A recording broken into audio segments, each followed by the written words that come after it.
Hello, everyone. Welcome to my podcast. Judy Howard is making it happen. This episode is called Good or Bad. It's hard to tell. The David Foster story. Have you had something happen that is so bad you are just devastated? You keep going over it and wondering in your mind, trying to make sense out of it. Could you have done something different and then maybe it wouldn't have happened? There's an East Indian principle that states that there are no mistakes, that everything happens as it should. I believe this might be so. I do know there is always a bigger picture, and when it is revealed, it brings peaceful understanding and clarity to what happened. To demonstrate this principle, let me tell you my David Foster story. The other night, I watched a documentary about David Foster. David Foster, if you don't know, is a music producer who ranks in the talent with the likes of Quincy Jones, Berry Gordy, and George Martin. All men who have made their mark big time in the music industry. David Foster has worked with award-winning singer-songwriters such as greats like Barbra Streisand, Michael Jackson, Celine Dion, and just to name a few. Foster has not only produced their songs, but his touch has turned their music into global hits that make them timeless classics that will be loved for generations to come. During this documentary, after laying out his childhood and his marriages and many of his many accomplishments, about midway through, David Foster pauses and he says, "There always comes a time in everyone's life when something happens that knocks them to their knees." And he began to describe a wet, foggy night when he was returning to his Malibu home after working late with a client. He had explained, "I had wanted to go home at 10 that night, but the musician had talked me into staying until midnight." He described the night as wet and a light fog when he finally drove home along the narrow and winding Pacific Coast Highway. As he came around a curve through the mist, a man appeared like a ghost in the road, waving his arms erratically. Before David could even slam on the brakes, bam, he had hit the man, and the man went down. And David leapt out of his car, only to find the man lying in front of his car on the asphalt, and blood was leaking out his ears and his mouth. Frantically, David calls 911 and tells the operator, please, you have to come quick. I think I've killed a man." As he waited for the paramedics, he thought the man's hand moved, but he couldn't be sure. Weeks of agony dragged by after that night as David waited on edge for the police to come knocking on his door to arrest him for vehicle manslaughter. He described that night, those weeks, as agony he suffered like nothing else he had ever experienced. And the worst thing he had ever dealt with. A tragic event for David Foster, right? And rightly so. I'm sure his mind and his heart were tortured with questions. How can I live with killing a man? Does a man have a family? Am I going to jail? And even if I don't, the lawsuits will break me. David couldn't stop berating himself. I should have left earlier like I wanted. Nothing is ever going to be the same. I've had devastating life experiences, not like David Foster's, but others. When after exploratory surgery, I had to tell my husband he had inoperable lung cancer, and I agonized over how I was going to make it alone. And when I lost my granddaughter, who was only 28, to this day I wrestle with the meaning of losing someone so young. Sooner or later, life gives us our share of grief. When it is so unbearable, we can't stop asking, why? When even though you have a strong faith, yet you question it. Or when you aren't a believer in something that's bigger than yourself. So then it is even worse, because now you have to ask, why did I let it happen?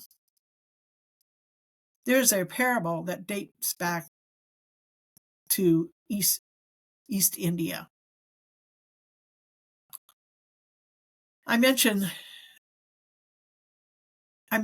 it earlier.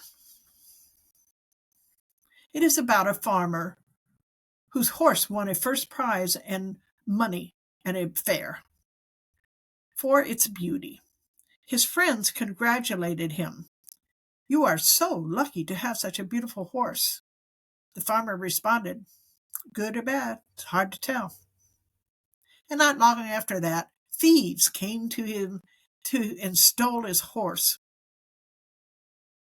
The neighbors again came to him and expressed their sympathy. "That's too bad that you've lost your horse." And the farmer again replies, "Good or bad, it's hard to tell." And then the next week, the horse came back, escaped from the thieves, and he returned to the farmer, accompanied by 5 wild horses. And again the neighbors commended the farmer for his good fortune. And again the farmer said, "Good or bad, hard to tell." The farmer's son fell off one of the wild horses while training it, and he breaks his leg. Again, the farmer's friends sympathize about the son's unfortunate accident. And again, the farmer says, "Good or bad, hard to tell." And when the king's army shows up to draft young men for the army, they do not draft the farmer's son. You know why? Because of his broken leg. And by now, you can see where the rest of this story is going. Good or bad, it's hard to tell. So I left you with David Foster's agonizing over his fate. I did this because I am curious.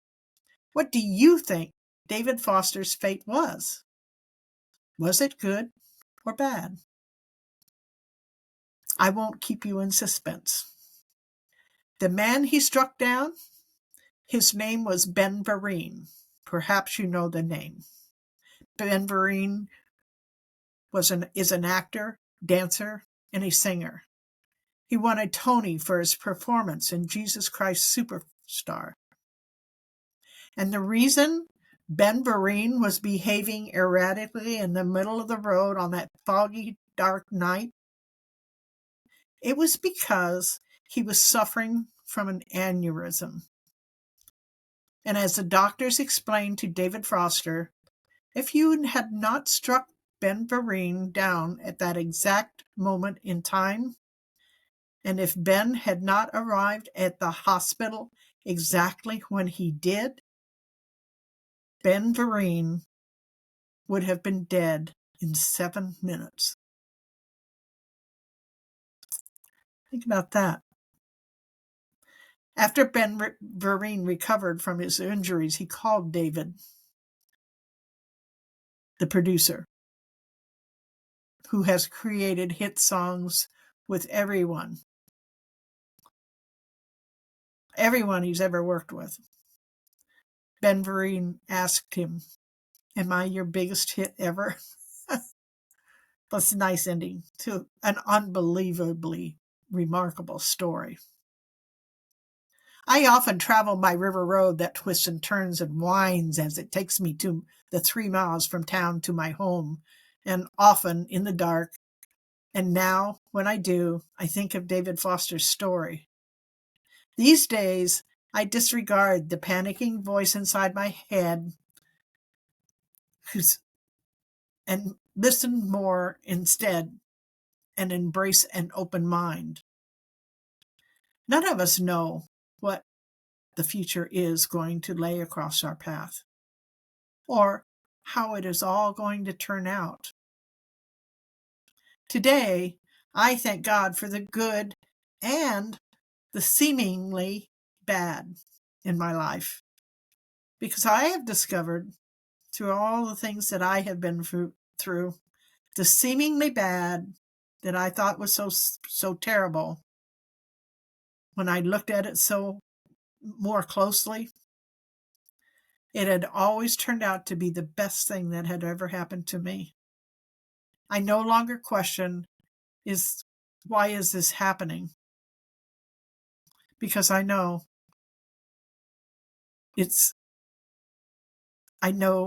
that the bigger picture is there are no mistakes.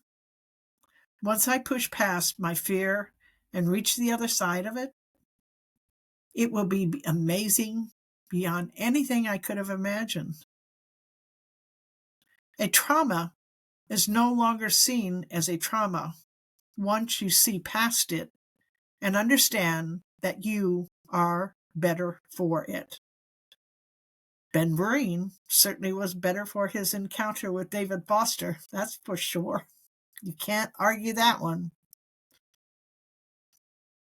And David Foster, whoever he was before that accident, he's been transformed, I can guarantee. So good or bad, it's hard to tell. But there are no mistakes. Thank you for listening. I am Judy Howard, and I'm making it happen.